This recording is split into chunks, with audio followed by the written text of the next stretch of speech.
Welcome back to another episode of the Draw Control Podcast. On today's episode, I'm joined by former Middlebury women's lacrosse player Erica Barr. In her lacrosse career, Erica has won 3 national championships, including being the captain for the one in 2023. Individually, she was the 2023 IWLCA National Defender of the Year and was on the IWLCA All-American First Team twice in her career.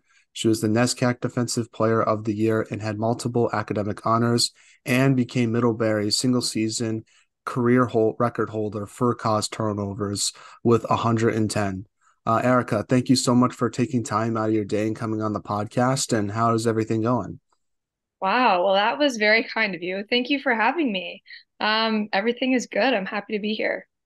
Well, I'm happy to have you on as well. And obviously, you since graduated since winning the national championship. So, what have you been up to since then? Yes, a lot has happened since then. But since graduating, I moved to New York City. I work there now. I work in an investment bank as a trading analyst. So I work on a trading floor every single day, which is a very big adjustment from going to school in Vermont, but I really like it so far. That's awesome. Is that sort of like Wall Street? I'm not too familiar with it, Yeah. so Yeah, it is. But it's good. It's exciting, good fast pace. But I really like it. that's awesome. That's awesome. I'm assuming living in the city is fun too, because I've only gone there for a vacation, and obviously it's fun going on vacation, but it must be a little bit different living there versus being there to visit. Yes. Yeah, it's funny passing like all of the touristy things I used to do when I didn't live there. And now like my office is basically in Times Square. So that has now become a little bit of a problem and not so much an exciting destination to visit.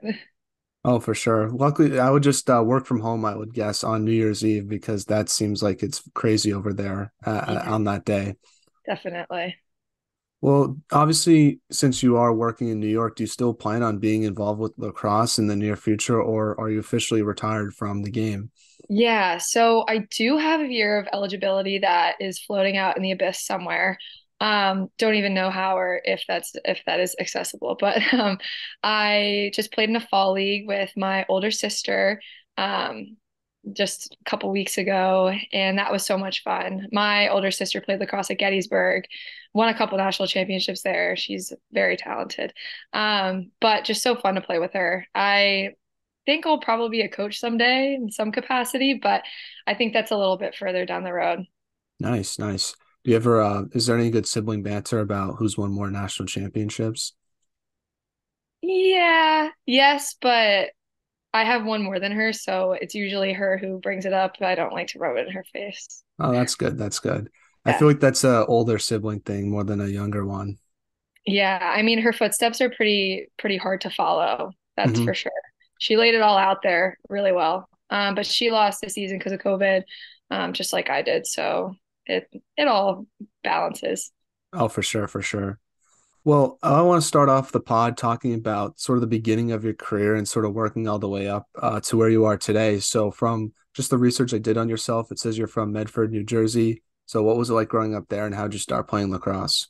Yeah. Born and raised Medford, New Jersey. Loved growing up in Medford. It's such a great place to get into sports. Any activity that was out there, I was doing it. Met a lot of my close friends I still have today from doing all sorts of youth sports. But I really got into lacrosse in like second or third grade, which is later, I think, than Medford has it now.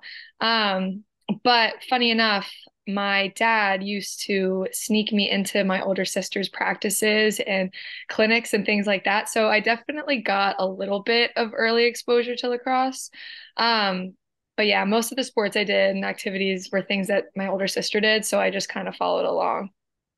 And growing up, who was like your favorite lacrosse player or team that you like to watch the most? Or were you more of like someone that just liked to play the game and not really watch it?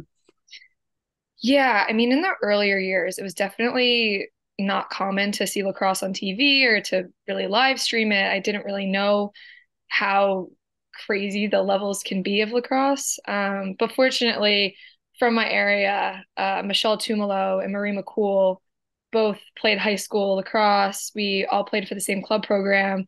So it was really cool to watch those players go through high school, college, see them still playing today. Um, So that was really cool. Now, you played your high school career with Shawnee. So Yes. talk about your high school lacrosse experience and sort of what you took away from that time of your life. Yeah, I mean, high school lacrosse was so special. I had awesome coaches, still talk to them all the time. Coach Julie Cancilla, Sarah Fitzgerald, literally talk to them all the time. But it was just so special to be able to play for your town. Um, I learned so much about the different roles that I could be in as a player. Also, just how to be a leader. Like that was probably my first introduction to being a real leader of a lacrosse team from age 16, 17, 18. It's just so many lessons that come with that. Did you have like a favorite memory from your high school when you look back on it now? Yeah, so in 2016, when I was a sophomore, my older sister was a senior and the captain of the team. We won the sectional championship. It was like a big fairy tale moment, but it wasn't just the winning alone. It was having my parents come to all the games, the car rides home from practice. We'd always like go get bagels or Chipotle after like Saturday practice. And just the car rides on the way to school on the days of games were so fun. We'd always play ridiculous music and just have the best time. That's awesome, especially getting to win with your sister too. That not many people get to do that in high Yeah. school, but also in college as well. Yes. Yeah.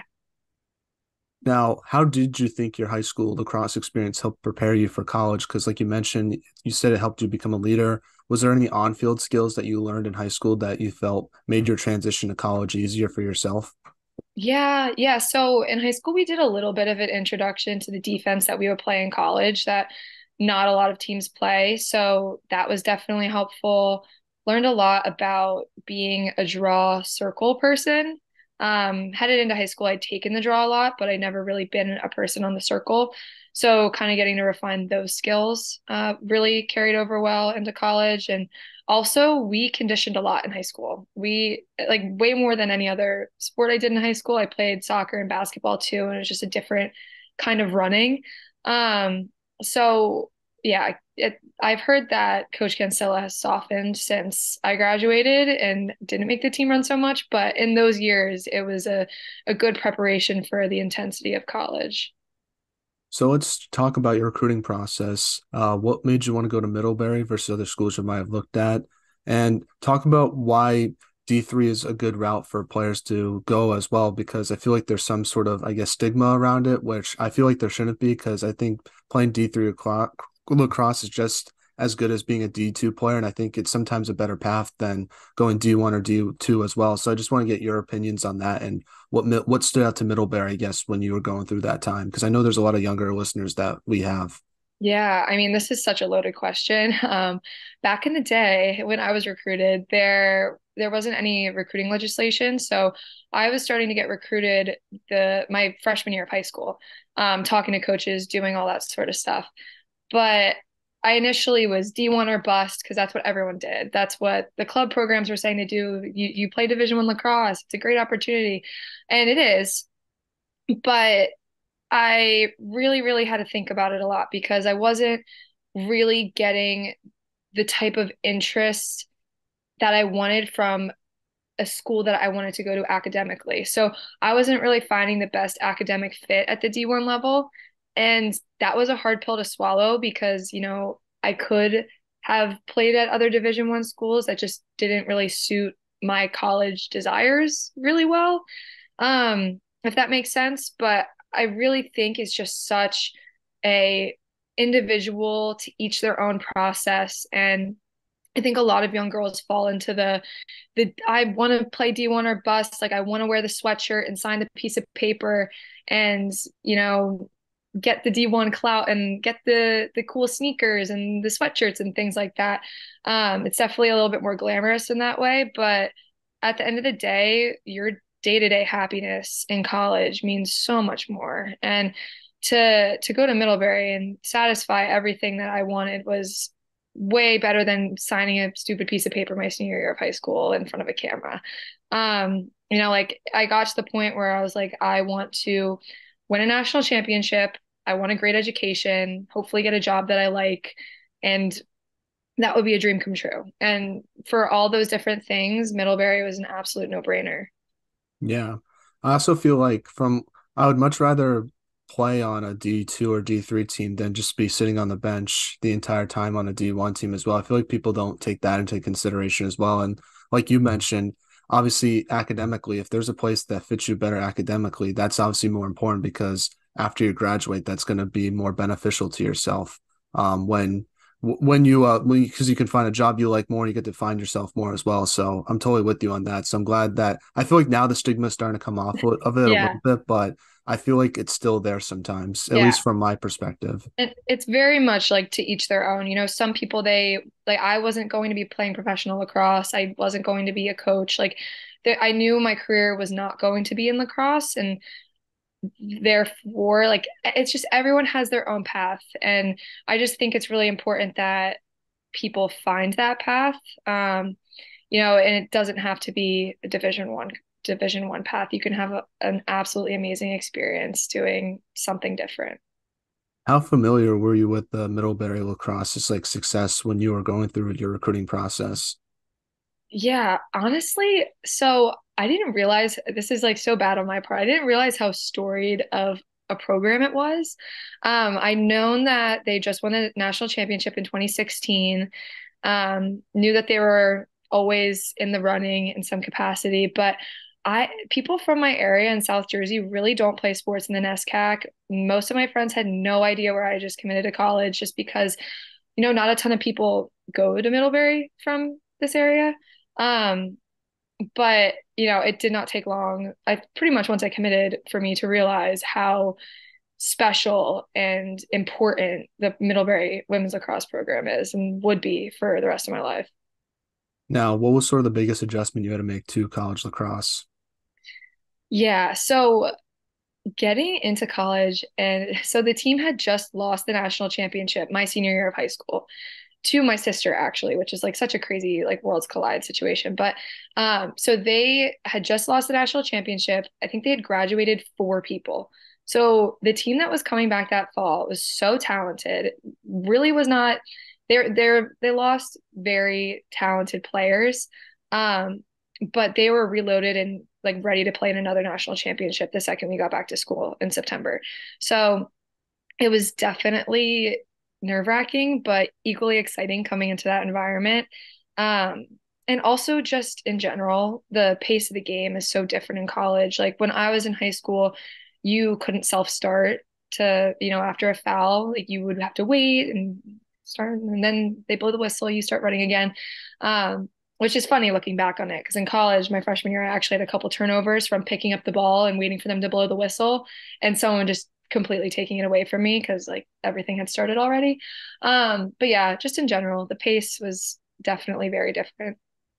And talk about what it was like playing in the NESCAC conference and just the competition you faced each game. Oh, I mean, the NESCAC is the real deal when it comes to Division 3 lacrosse. If you look at the top 25 teams in D3 lacrosse every single week, like when the polls get released, you'll find, I think, probably 6 or 7 NESCAC schools in the top 25 every single week. And that was really cool because our schedule stayed competitive the entire year. And while other teams in other conferences didn't have as competitive conference tournaments, we were playing some of the best teams in the country right before NCAAs. And that is by far the best way to prepare for a playoff run, is to, be playing some of the top teams in the country right before it starts. Now, during your freshman year, your team won the national championship. So just talk about that particular national championship and what you took away from your first season in college lacrosse, especially since your role on that team was a little bit different than the next few years you were going to have with Middlebury. Yeah, yeah. So I was very fortunate to contribute a lot my freshman year, alongside, like I said before, so many returning players who had logged so many minutes and started so many games. So to be able to play with them was just surreal, and was grateful for every second that I had that I got to be out on that field with them. Um, and I think while I didn't really know it at the time, I think the biggest thing I took away from that season was just the culture and the leadership instilled by that class of seniors, because you know I didn't know it at the time, but we wouldn't have another season until 2022. And we kind of had to take what those seniors had given us those years before and move it all the way forward a couple years and show everyone else what the program was like. So I just really think that year was just so much about what Middlebury lacrosse is and will continue to be. But like that's just like in my mind as the culture of the program. Yeah, and I feel like that's a good segue to one of my next questions because obviously Middlebury might be one of the most successful lacrosse programs in the last 10 years. So just talk about the culture of Middlebury lacrosse and just how you guys maintain so much consistency, especially during your career, where I feel like you only lost like 3 games in your entire collegiate career, which is pretty incredible to think about. And how did your team sort of handle the pressure of being highly ranked and having a target on your back, no matter who you faced each game? Yeah. Okay. Another loaded question. But I mean, I apologize about no, that. you're good. I think a lot of it starts with just the amazing coaching staff. KP Livesay, unreal head coach. Amy Patton, instrumental. And also having Katie Ritter and Danny Ellis be there during my time at Middlebury was just absolutely phenomenal. They do such a good job recruiting top talent. Um, but not only do they recruit talented players, there's just a level of consistency, just devotion to hard work that never wavered in my time at Middlebury. If I went to the athletic center at 7 in the morning on any given day to go run on my own or lift or do wall ball or footwork or anything, there would always be like 6 to 10 other girls in the team doing their own thing too. And the cool thing about that is that like nobody asked us to be there. No coach was telling us to be there, but there was just this intrinsic motivation for everyone to show up and to put in the time for each other was it was just so special. Um yeah, I mean it really was just commitment and we didn't have coach practices for a lot of my falls at Middlebury. There's rules in the NESCAC where you cannot have like a standard fall ball. So we were practicing just us, no coaches 3 days a week from the start of the school year until the start of our first day of practice in the regular season. And I feel like it's correct to assume that other teams don't do that, but just the commitment level was never wavered. Now, during your sophomore and junior year, the season was canceled due to the pandemic. This is going to be another loaded question, so I apologize about that. But how did you handle the challenge of not playing games and deal with the uncertainty of when you were going to play again, especially since when you knew you were going to play again, it was going to be a lot of new players. It's sort of weird how it worked. Like your first year, it was a lot of experienced players that you got to play with. Then the 2022 season, it was sort of the opposite of that. It was like a lot of like inexperienced players that you had to sort of teach of what it was like being a Division 3 athlete. Yeah, I mean, it was so weird going from being kind of like that last defender to get minutes on the field my freshman year to being like one of the only people who had ever really logged a career game on the defense. So that was definitely a big adjustment. But going back to 2020 and losing that season was just so devastating. I mean, as it was for so many other college athletes.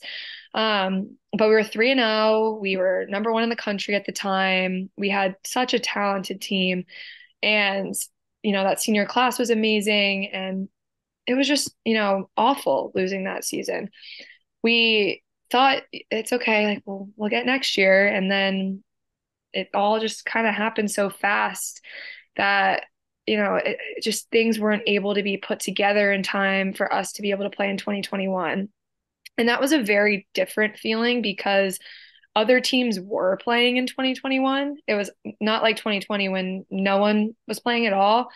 Or 2020, no one was playing at all. But in 2021, everyone, it felt like everybody else was playing but us. And that stung, especially seeing some other NESCAC teams play. But in that time, this makes it all better. In that time, so many of us had actually taken time off from school entirely. I took that semester off from college, hoping to reclaim some normalcy on the back end of my college experience. And that's the only reason why I got to stay and play in 2023. So I lost 2 seasons. I only played 3. Um, But, taking that time off and making that sacrifice, and so many other girls in the team did too, ended up being such a good decision. And let's skip ahead to your senior year in 2022. I want to ask you about the NESCAC Championship game where you guys lost to Tufts. And the reason why I ask you this is because you ended up playing Tufts and beating them in the national championship game that season. What did you learn from the NESCAC Championship game that you think helped your team out in the NCAA tournament? And what did that championship mean to you, especially ever after everything your team sort of dealt with the last 2 years? Yeah. Yeah. Okay. That was a tough day. Losing to Tufts in the NESCAC championship on our field in Middlebury. That was really hard, but I think it taught us a lot. And I'm not sure we would have won the national championship if it wasn't for that day. I remember so vividly standing on the restraining line, watching the clock go down to 0 and watching the other team celebrate on our field. Um, I was actually the last person on the field that day. My parents were almost like, "Come on, Erica, like get off the field." But I stood there and I watched the entire time while they celebrated, just feeling all of the emotions, like just the desire to get back out there on Monday, to play that team again, to have that moment again. And I think a lot of the other girls in the team felt the same exact way. Because when we came back to practice that next week, we kicked it into a gear that I have never seen otherwise. Like I have never been a part of such an intense, dialed period of lacrosse in my life because we wanted that back so badly. And just I remember going through NCAAs where like we were just so driven to win. And the night before the national championship, when we knew we were playing Tufts, I remember KP, our coach, so when we were all having a team meeting, she said, this game tomorrow, and if we win this game tomorrow, it wouldn't have been right if we didn't get to play this team one more time.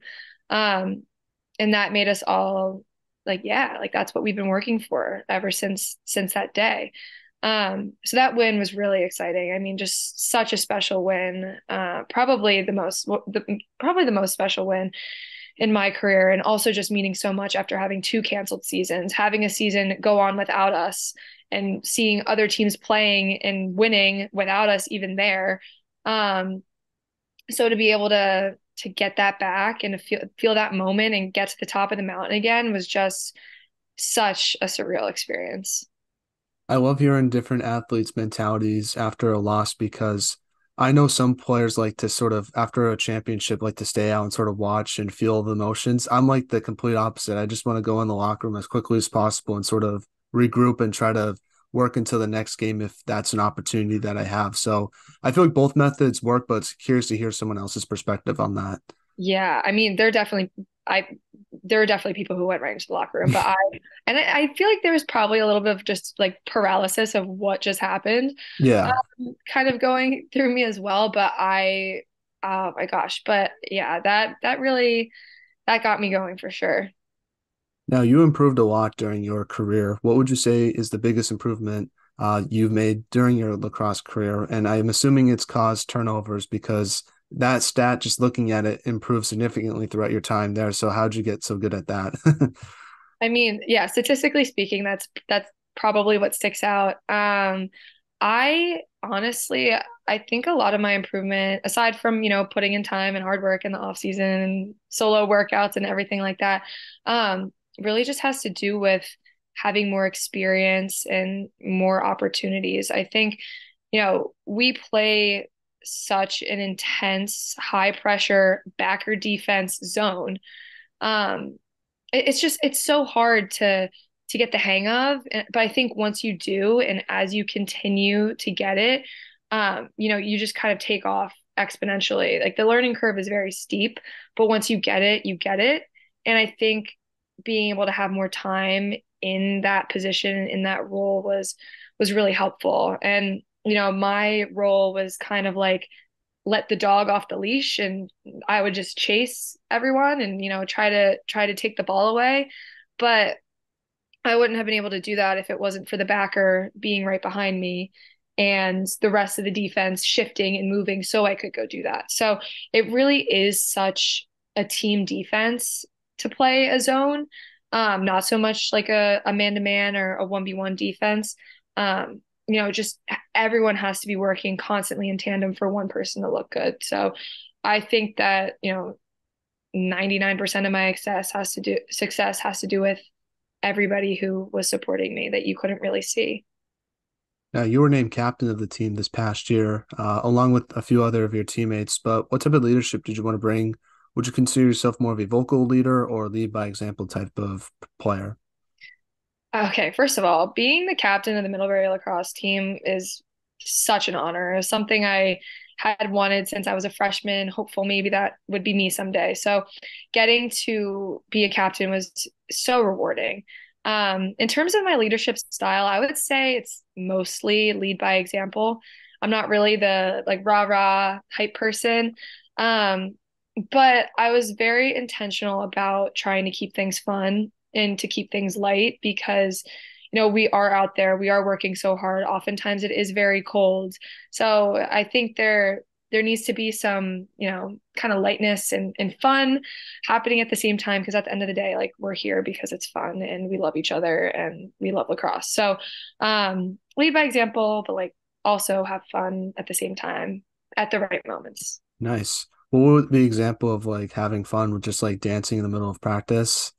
Yeah, yeah, like you could say that, or just like telling jokes or, engaging with the group. Like the thing about being a captain at a NESCAC school or a school that doesn't have fall ball with a coach is that you are planning practice, you are getting the equipment, laying cones down, reserving gym space, reserving field space, coordinating time slots, making sure everyone can get there, communicating with the other sports captains. Like it is such it like once we got into the regular season and the coaches do all that and like the administrators do all that, it's so different.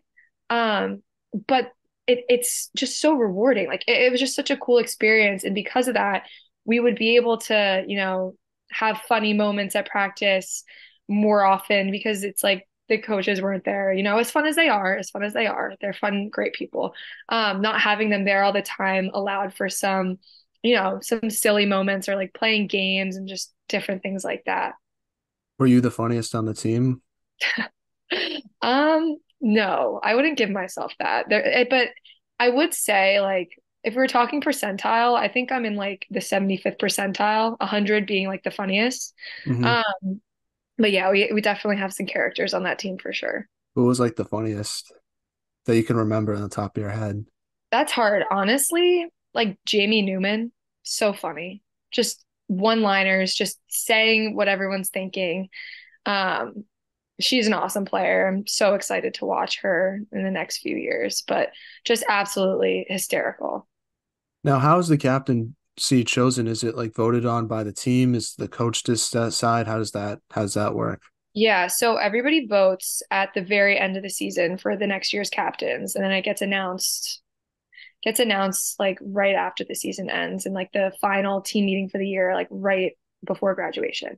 Um, So I'm assuming it's a vote situation because we all voted. I'm sure there's some kind of coach input, but I really do think it's a voting situation. Now, your fifth year, your team went undefeated to win another national championship, the third one in your career. What did this one mean to you, knowing it was your final championship with Middlebury? And what did you overall take away from your fifth year? Pretty good, cool way to go out. Not many Yeah. players get to say that. So, Yes. I mean, can't have any complaints about an undefeated senior season. It made all the sacrifice of taking time off and maneuvering my class schedules and like having to be a special student. It made it all so worth it. I mean, even if we didn't win, it would have been worth it just to have more time with those people. But I mean, it's the cherry on top. It was just a surreal way to end my college career, just surrounded by so many people I love, and to really cap it off nicely. Then like I've said, I only had 3 seasons at Middlebury, and like as much as I would have loved to have four, I would have loved to be able to play 4 years of college lacrosse. Um, but those 3 years I feel like are better than any 4 years I could have had anywhere else, honestly. yeah. And Obviously, now you're an adult working. So, how do you think your Middlebury lacrosse experience has helped you as an adult being in the Oh my gosh. workforce? I mean, Middlebury's already given me everything. That's like I could write a novel on this. Aside from the great education, a job I like, lifelong friends, like those are all those things right there, everything and more. But in terms of what the programs taught me, learned a lot about resilience and sacrifice. A lot of that came during COVID, and also just discipline, like showing up in the early mornings. Like I wake up between the hour of 5 and 6 every day now. And I think getting up for lacrosse commitments has definitely helped with that. Um, and those are more rigid things, but also just showing up for myself, showing up for others, prioritizing the people that I care about most. Just a lot of softer skills as well. Just things that I'll carry with me forever. That's awesome. Do you plan on going back to a game this year? Oh, I'd love to go back to a game. I mean, if my work schedule allows, I think mid plays. My dad already like has the whole schedule out. My dad is like he makes brackets, he does everything. He is obsessed. Um, but if Middlebury and TCNJ play each other at TCNJ, I think it's a pretty easy train from New York City to go see that game. So maybe I'll be able to do that. But I will be watching and live streaming and cheering on from afar for sure. That's awesome. So let's go into a segment now I call five questions that have nothing to do with sports. And the goal of the segment is to hopefully get to know you more off the field. Then I can answer some on my own if you would like. So first Okay. one is if there was a movie made about your life, who would you want to play yourself? That is so hard. That is such a hard question.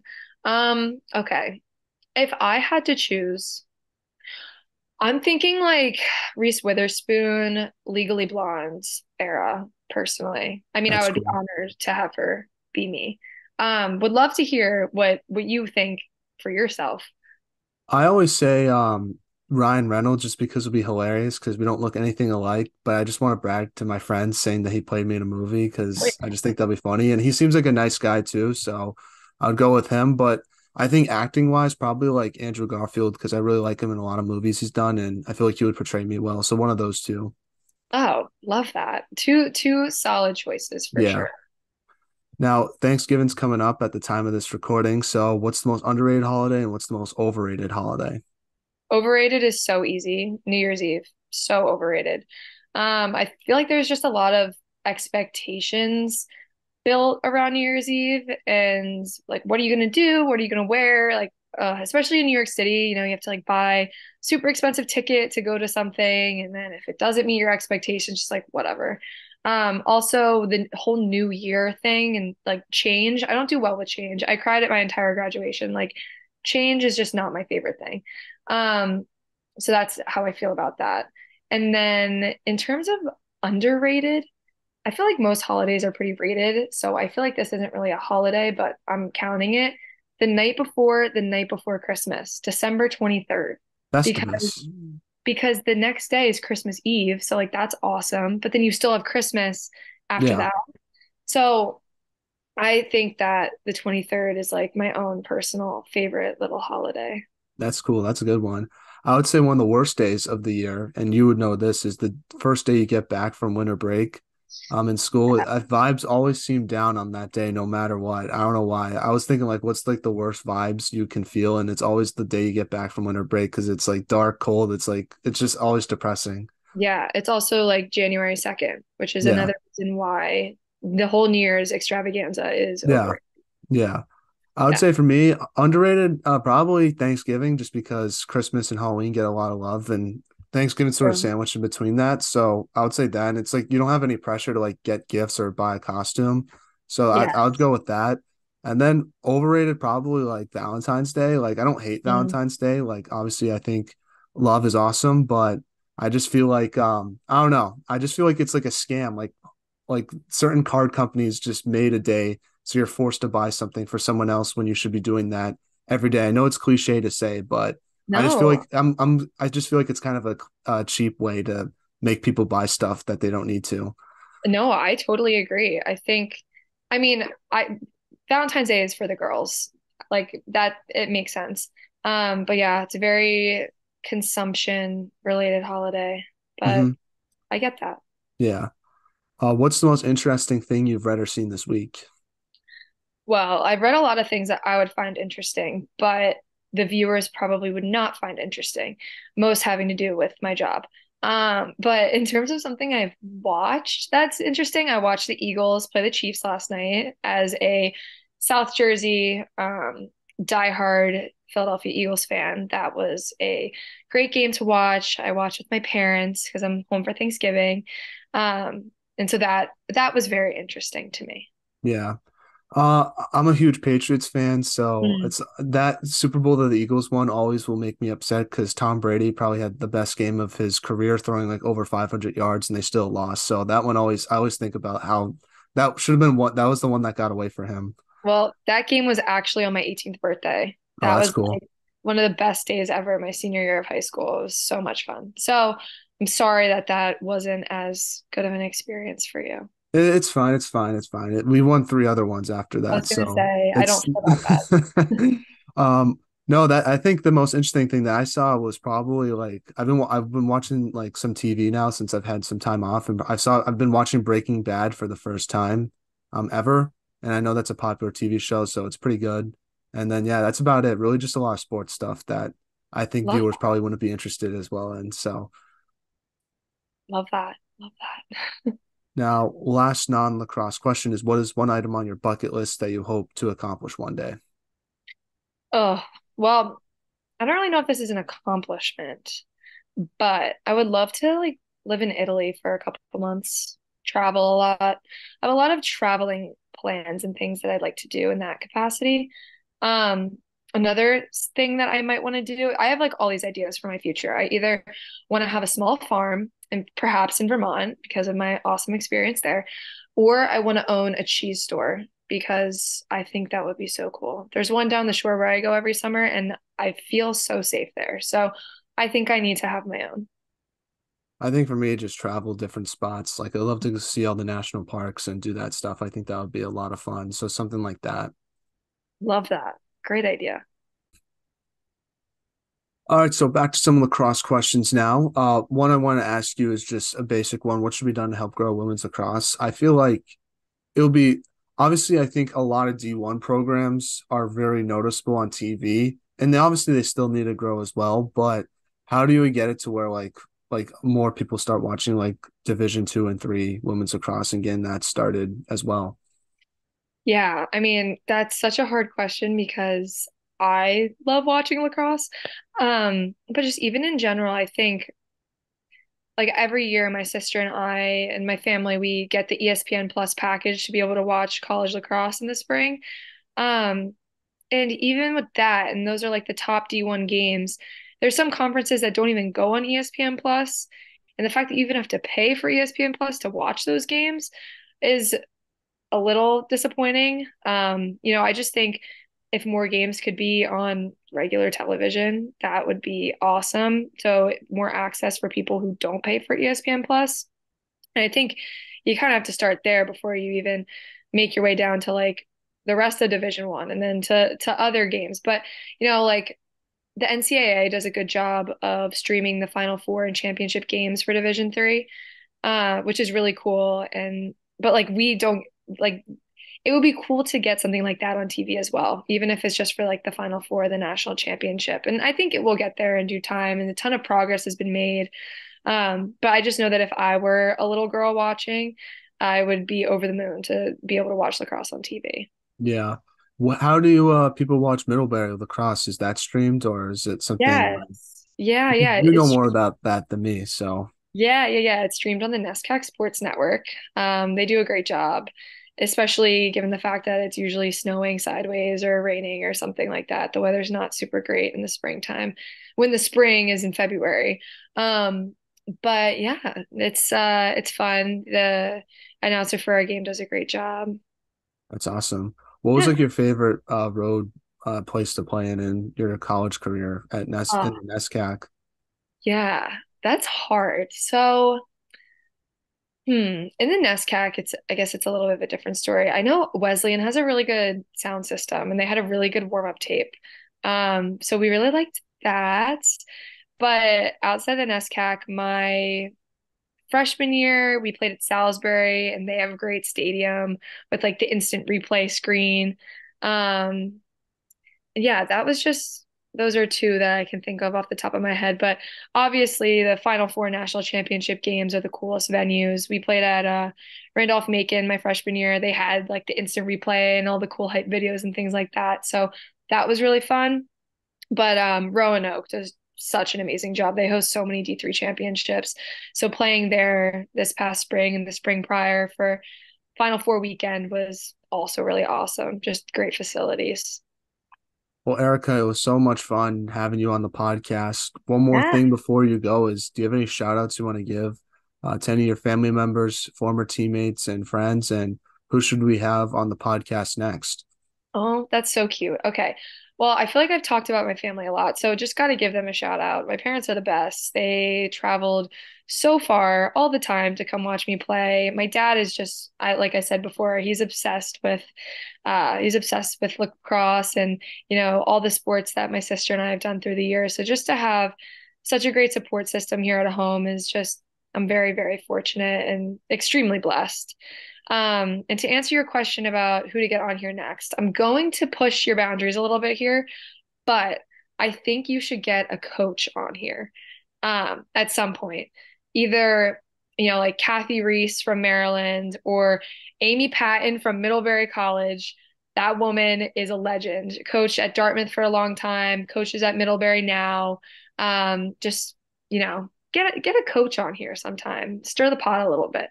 Yeah, it's hard getting coaches on. I'll tell you that. We're busy. Yeah. I'll try my best. We'll definitely try to get one on soon. But yeah, definitely, I'd definitely do that because I'd love to hear sort of the perspective of recruiting from the other side, trying to find Yes. players because that's so I feel like a lot more interesting than hearing it from a player's perspective. No offense. So. No, none taken. None taken. Well, Erica, I'll give you a shout out because I really appreciate you coming on the podcast. Thank you so much for doing this for me. It means a lot. I think you're a great player, but an even better person. So I just want Oh, to let you know that. And thank you. best of luck in your future endeavors in New York City. Enjoy it. It seems like a fun city to live in. Thank you. And yeah, thanks so much for doing this. And obviously, best of luck to your former teammates as well. Thank you.